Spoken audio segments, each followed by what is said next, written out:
This video is sponsored by the book summary app, Blinkist. Use the link in the description to receive 1 free week and 25% off a premium membership. So much of what we believe we know is based on what we have been told. You believe you know how time works, how other people think and feel, what the events of human history were, what's inside your body and how it works, where the earth is and how it moves, what the universe is and what particles comprise it, and so on. Unless you are an expert in any of these areas, and likely even still, your knowledge of these sorts of things is based not on direct observation, but on what you have been told by other people. What has been explained to you through reason. When ideas and beliefs are not readily testable within the purview of our expertise or individual abilities, we reasonably turn to authority figures as a means of forming, understanding, and defending them. But how trustworthy is what we've been told? How trustworthy are we in properly selecting who and what we listen to? And how trustworthy is reason in general? Throughout human history, primarily in the realm of ideas and beliefs, but still often in the realm of tangible and practical issues, one of the few rare truths that seems to have endured is the fact that we are consistently very wrong. The authority figures and experts who line human history, individuals who had the credibility and respect of their time, are now mostly seen and described as smart for their time. What else is this notion, smart for their time, if not a premonition of the ignorance of our own? In an effort to choose good authority figures and experts, we likely consider and listen to individuals with good track records. After all, the more often someone has been correct and validated by culture about a particular subject matter, the more likely they will continue to be. But if we consider their track record as a member of humanity, not limited to the course of their individual lifetime, but considered against the course of humanity's lifetime, their track record, like everyone else's, is almost certainly destined to be a losing one. In Peru in the middle of the 1400s, there was what is believed to be the largest known child sacrifice in the world, with about 140 children and more than 200 animals killed. The reason? Attempting to appease the gods in response to unusually bad weather.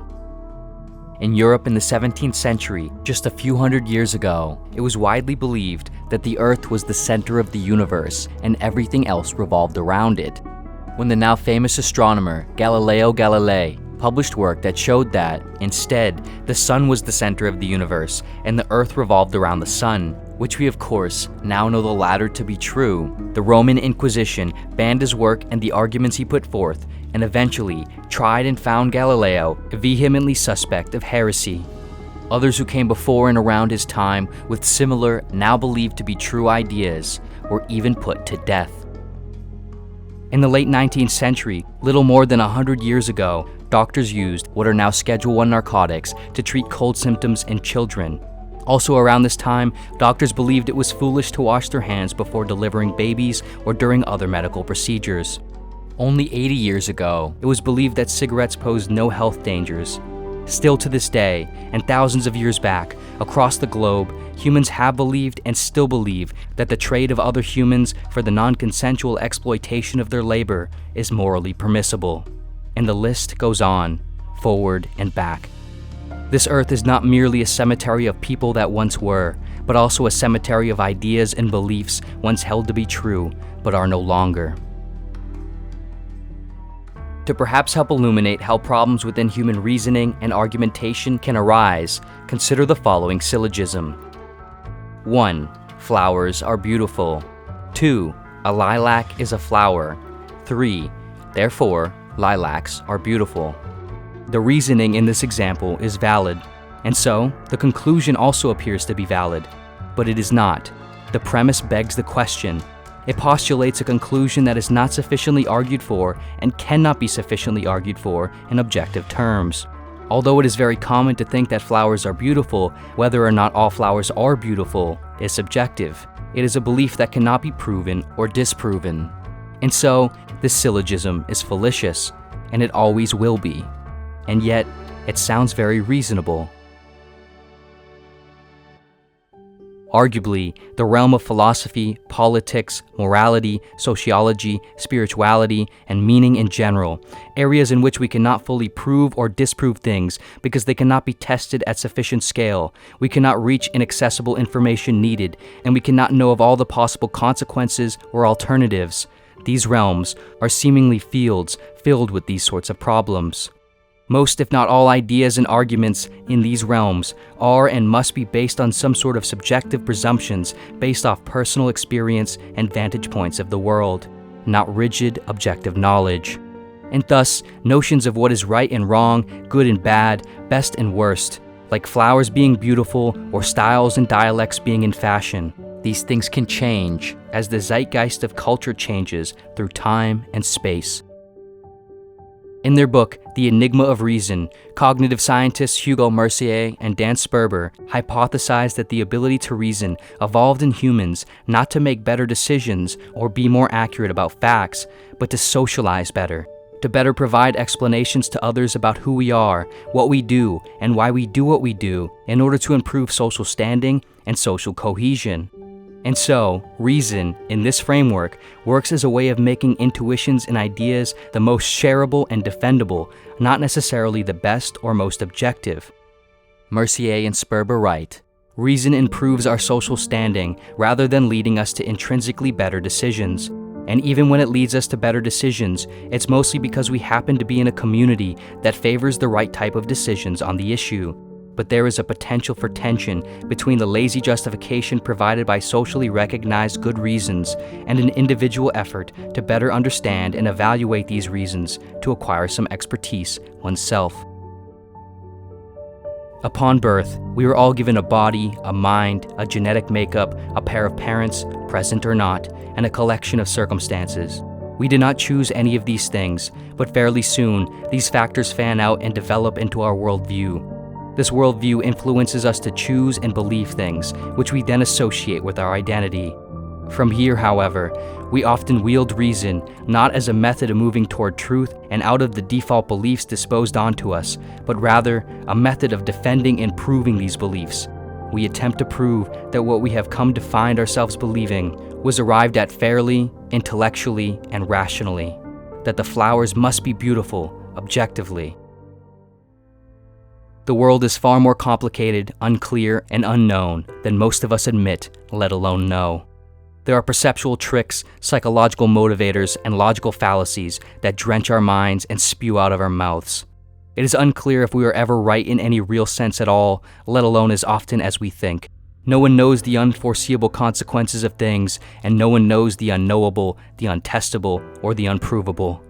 And so, a blaringly obvious question that emerges is, why do so many people act as if they do? Moreover, why are so many people who act as if they do in important positions in the world? Why do we simultaneously act like and trust others that act like we are not a species who has historically always been wrong about nearly everything, still wielding the same dull weapons of mind and reason? Of course, this is not to say that nothing can be true in physical terms, that nothing can be improved or made more accurate through the scientific method, and that we can arrive at mutually useful subjective truths that have immense social value.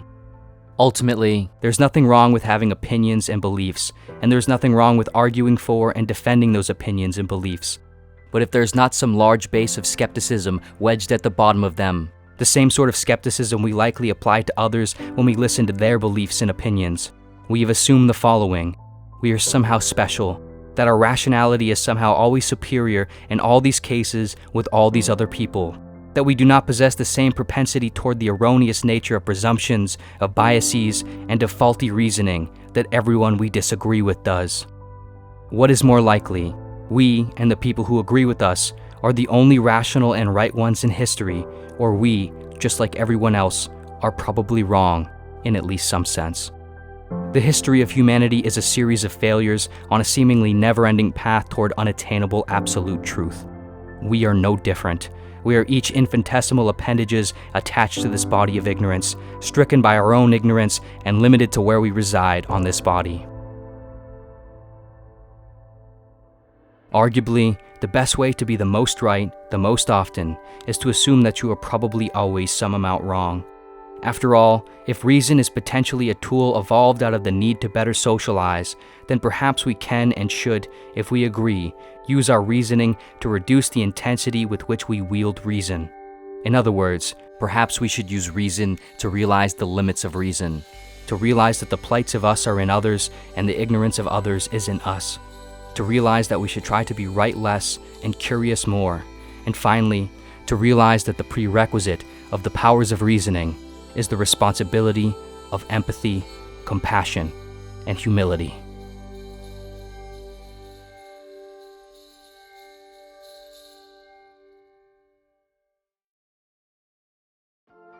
This video was sponsored by Blinkist.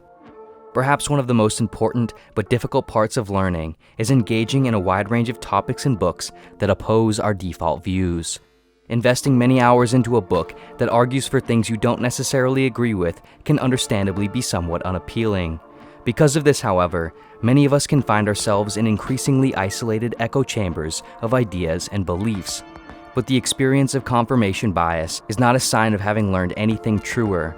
Rather, experiences of realizing you are wrong is likely a much better sign. The book summary app, Blinkist, helps provide us with a way out of our echo chambers and into a more versatile, comprehensive, and effective learning habit.